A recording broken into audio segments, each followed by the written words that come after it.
we went to a screening of Barbarian. Yes. A screaming. Yep. Oh, It's God. a non-spoiler discussion right now. Non-spoiler. So we were able to attend the screening Yep. of the movie called Barbarian, directed by, I forgot the director's name. Okay, so it's a movie about a young woman discovers the rental home she booked is already occupied by a stranger. Against her better judgment, she decides to spend the night, but soon discovers there's a lot more to fear than just an unexpected house guest. Yeah. So we recorded a little out of theater Yeah. screening review of it. You guys can go on our. And that was the part where I was going to play that, but I decided, you know what? No, it was just a 2-minute little discussion. I said, no, we got to go in a full conversation about what we saw. One thing that I will say that before going into the theater, I was hearing that the movie was good. I was hearing a lot of people talking about it. But at that point, I hadn't watched a trailer. I hadn't even read the synopsis. It was the first time in a long time that I went completely blind. Yeah. To a point where I looked at Joy and I was like, because I was looking at the screen. Let me see if I can get the full picture. I was looking at the screen and I was like, is that Jessica Alba? I didn't know anything about this movie. It kind of looks like Jessica The Alba. silhouette looked like Jessica. I'm like, this is a Jessica Alba movie. I doubt it. Yeah. But we went in and we watched it, Yeah. and I loved it. I had a good time. It's been a while since I saw a really decent horror movie. Now, Joy, horror isn't your go-to genre. So, without spoiler, this is the non-spoilers part of it. What did you think about Barbarian in a world? It's bizarre. It's just really bizarre. Yeah. I don't know what else to say besides. Bizarre. Like, if you are a horror Wow. fan, would you recommend it to people who like their horror movies? It's hard to say if you're not a horror fan. I mean, it depends on what they're,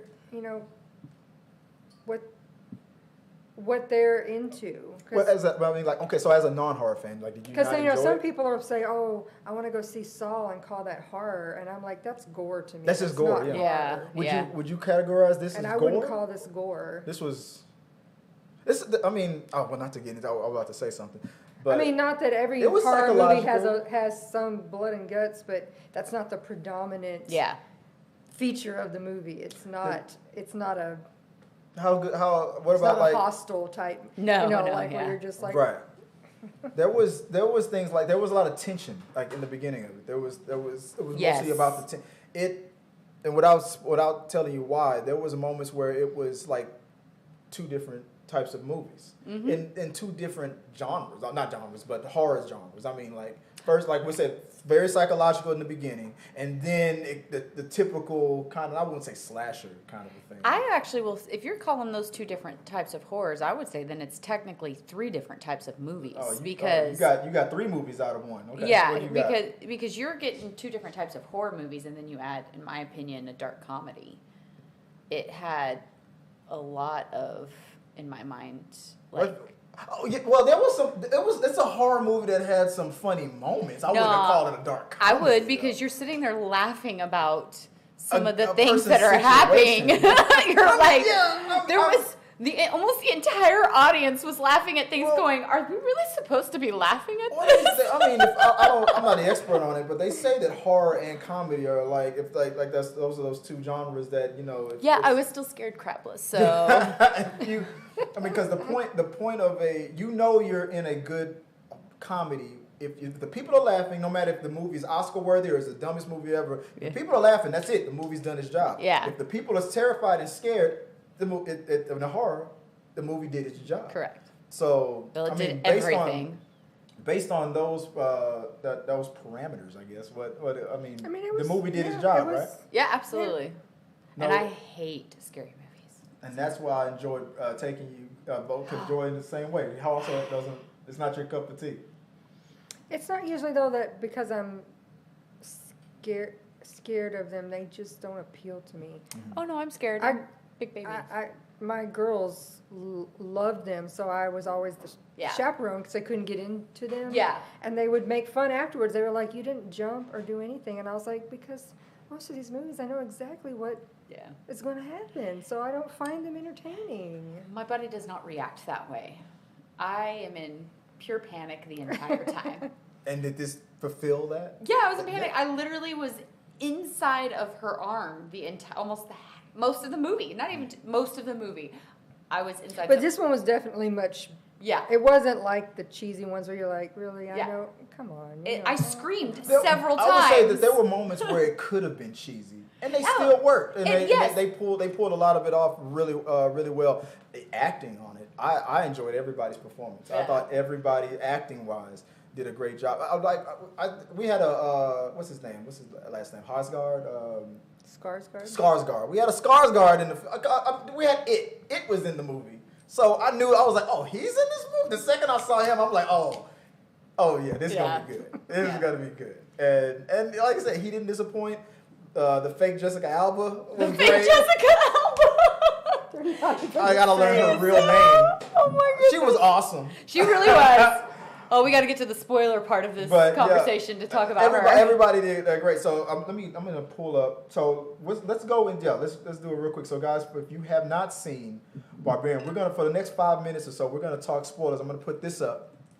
It says spoiler alert. So as this is up, as you see right here, as long as you see that if you don't want to get spoiled on anything, step away. Give about 5 minutes. Come check back in or mute it. And if you see, let's do that. Don't go any fucking where. Mute it. and as long as you see this, you know we're talking spoilers. We're talking spoilers. Stay in your seats. Stay in your goddamn seats. But first, before we do that, let me fix something real quick. You're fixing things. Well, it's something broke. I didn't fix anything. I forgot to switch the lower third. So we're talking so everybody knows what we're talking about, Barbarian. Yes. But we're about to go into spoilers real quick. All right. Okay. So spoilers. So this is spoiler time. Got that thing up. Let me put the spoiler back up. Yeah, put it back up. Spoiler alert. Okay. All so right. it's mute now. Okay. Here we go. I love the Teletubbies.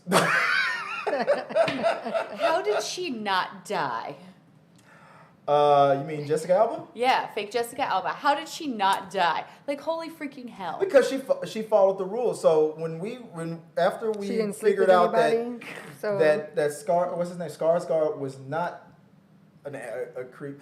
There was a moment of the movie where they talked about how how if she would have got there first and you can't trust the guy. I loved that. There was a line about not trusting a man. I forgot what the line was, but I noticed that our live studio audience was like. I noticed. I'm like, oh, really? No, I think he's talking the truth. I mean, because he was. Now I was hoping he wasn't the bad guy, but I was like, typical trying to make it like he was. I like the fact he was creepy as fuck. He was, but he was He was aware that it was awkward for her. He was trying to be. He was trying to be as cool as you could be. But could he not say such creepy things? Like, he would just say some stuff like dude. You should interview me. I'm a jazz person, too, or something like that. That's not the creepy stuff. I can get, but then, she started to like him, and that got all gooey and whatnot. But... When they realized that they were both booked for the same room, any logical person would have been like, no, I get back in my car, find a better neighborhood. When she noticed that seemed to be the only house, even in the middle of the night, you can notice there was no outside lights anywhere. Yeah. It was the only house that had outside lights. I would not have gone in that house. I'm a guy and I wouldn't have gone in that house. My happy ass would have driven away. I would have gone and parked at a hotel if I had to and slept in the car. Yeah, exactly. I would have found a very public place. I would have found a Walmart or something. Lights and everything. Yeah, slept in the parking lot or something, right under the light. Or in a police station parking lot. I'm sure they'd understand, I couldn't get a room. Sorry, officer. Yeah. What are you going to do? Although the cops were not very Even though the cops were all assholes. Oh, my God. It made me so... I instantly went, heat red. But, I was like, ugh. But the fact that, and let me see if I can go full screen. Oh, there we go. That's what I should have had a long time ago. I have all three of us on the screen. Unless the option is a male, unless the option. Unless Rachel, the only option is a male, I should be good. See, that's why I said she didn't sleep. They didn't sleep together. That's why she lived. It's true. She did not sleep with him. Now, her stupid decision making. She was doing so well on being cautious, and then she just kept making. When the big reveals start, when the story switched and it turned out there was a bigger threat in the house, and he was actually a good guy. She made so many mistakes. So many. That's when their stupid started kicking. Yeah, her stupid kicked in so hardcore. You're saying there's a like she goes into the basement, she finds a secret passage. Your first mistake. Oh look, there's no light. You know what? Let me go in this hole. She finds a secret passage deeper into a For one, I wouldn't have even gone in a basement. I live in a state where there's no basements. If I go to a state with basements, I'm not going into a basement. It's like I just got locked into one door, but no, let me open a trap door and go in there and see. And I'm not going to get locked. I have to interrupt. I have one thing to say. Go for it. Y'all don't realize there's only one word to describe the whole movie. This movie should have been called Nope. No. Desire. Every single one of the characters had a desire for something far bigger than the situation. The creepy dude had a desire for this lovely lady. She, at one point, she desired going there to make something of herself. Then she saw the little white chocolate cream delish that if it was Jason Momoa, no one would have a problem with him being creepy. But he was creepy. If it was Jason Momoa, he would have instantly been the killer to me. Like, no, you're too handsome, If it was Jason Momoa, he could have just killed me. But you had the desire of the old man, too, and you had the desire of the mother. Everything was about desire.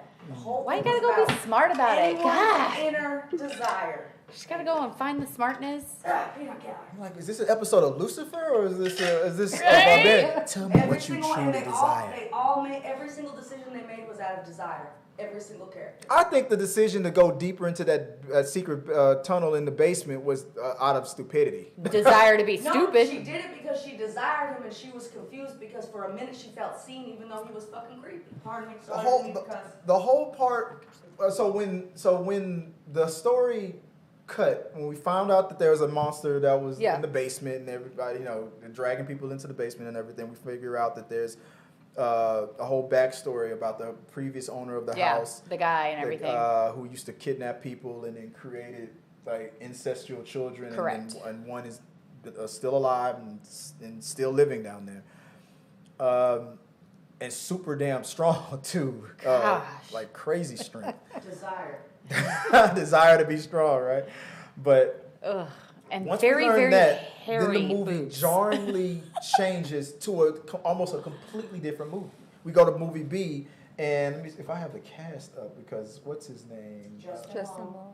Justin Long? Yeah, Justin Long is the other character, main character. And he comes in all happy and... Yeah, and we figure out that real quick that he's not a great guy. He's got some issues with keeping his hands to himself or hearing no. Douchebag. He's a douchebag. And in like the worst kind, the kind that just can't see how he's the one doing it. Yeah. Like the part so he's getting fired from the show. He's an actor. He's getting fired from the show that he's on because of an allegation against him. And that the moment that they cut to him meeting his friend at the bar. Yeah. That I like, because it was like, dude, be real with me. Yep, and he was. And I thought that he was going to continue to deny it and be like, no, I didn't do anything. But the part where he goes, like his friend was like, all right, I'm going to be on your, like your friend saying I'm going to be on your side no matter what you say is a lie. Because if you say what I think you're about to say, then I'm going to make an excuse on why I got to leave early, and then I'm going to tell everybody, like, dude, I ain't fucking with you anymore. He said it. He said it. He's like, whatever you say, just tell me the truth. I'm going to have your back. Did she say no? Like, maybe she said no. Like, and he's like, I'm persistent. She's in the beginning, but she changed her mind, and I'm persistent. I persuaded her, and I was like, oh my gosh, desire to be a rapist. That's a word that can get the live stream demonetized. Oh, sorry. That's a word we gotta stay away from. But it's like TikTok sometimes. Oh, I know. You gotta be sensitive about some of these words.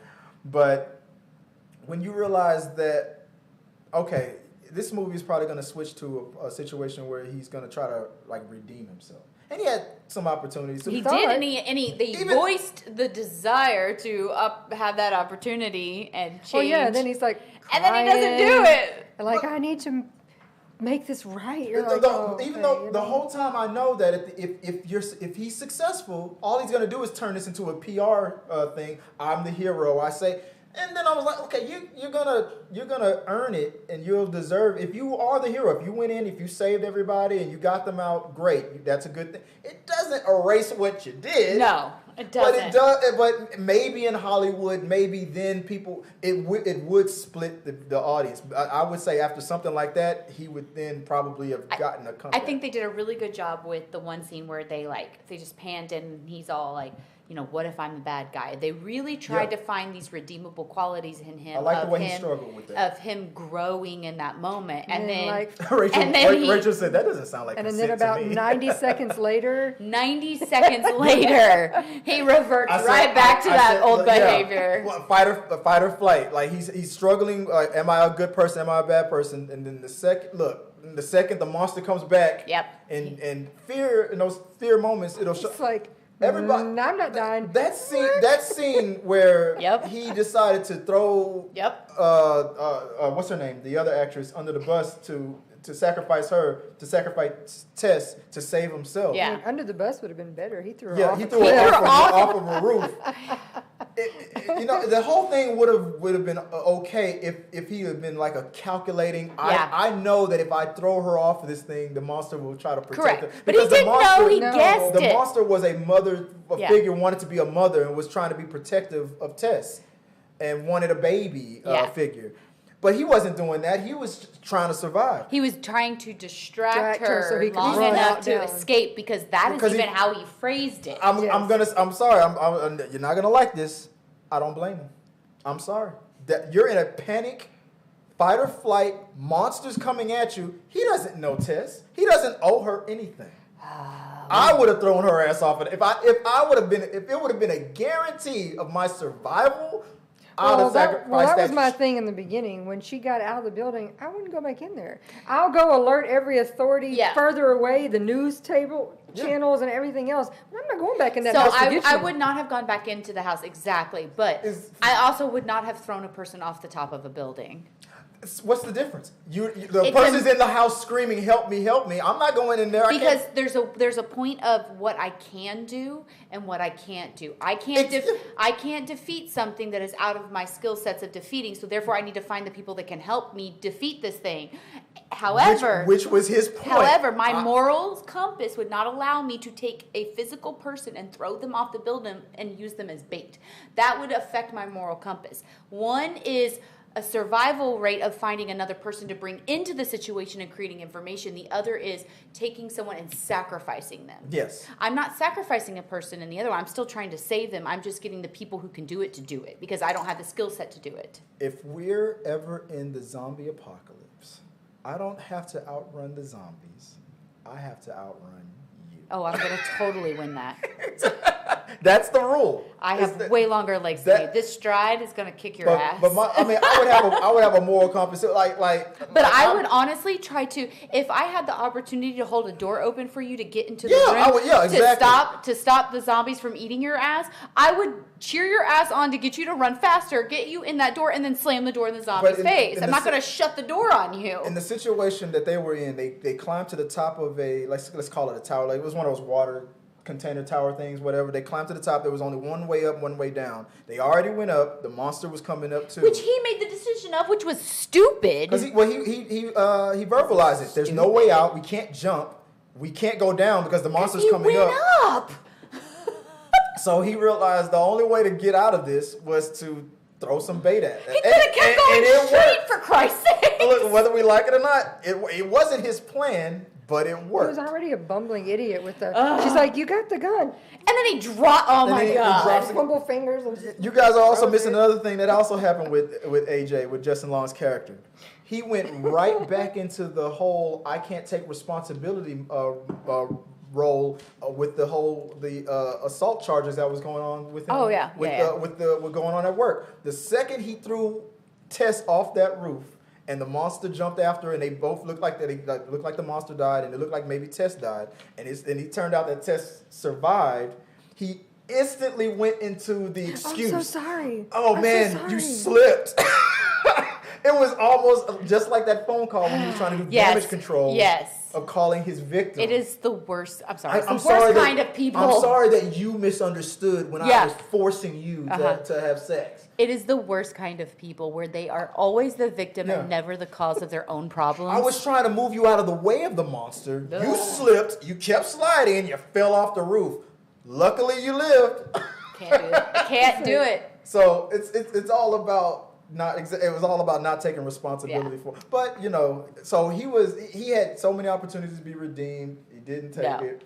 It was the movie kept going all over the place. It was a roller coaster for sure. But I'll give you that. It was like 3. I would have said 2, but I'm convinced. Yeah, it was almost 3 movies in one. 3 in one.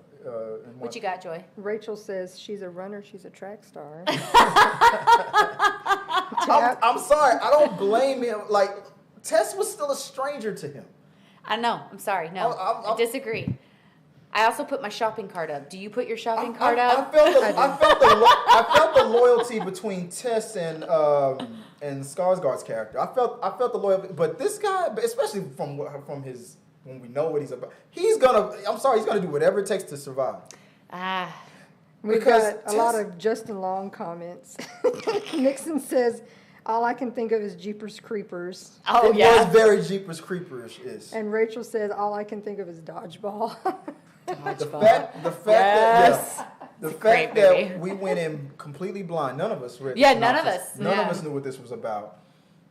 Except our studio audience, they cheated. It made the movie 10 times better. I am glad I didn't see a trailer. I'm glad I went in blind. I recommend it. I still haven't seen a lot of the movie. I've heard it, but I haven't seen a lot of the movie.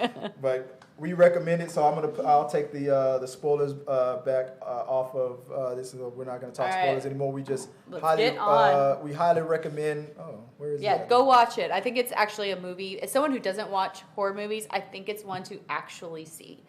It is an interesting combination, and I think that you would be intrigued by what's happening, and you would be impressed with how they brought it all together. Yeah.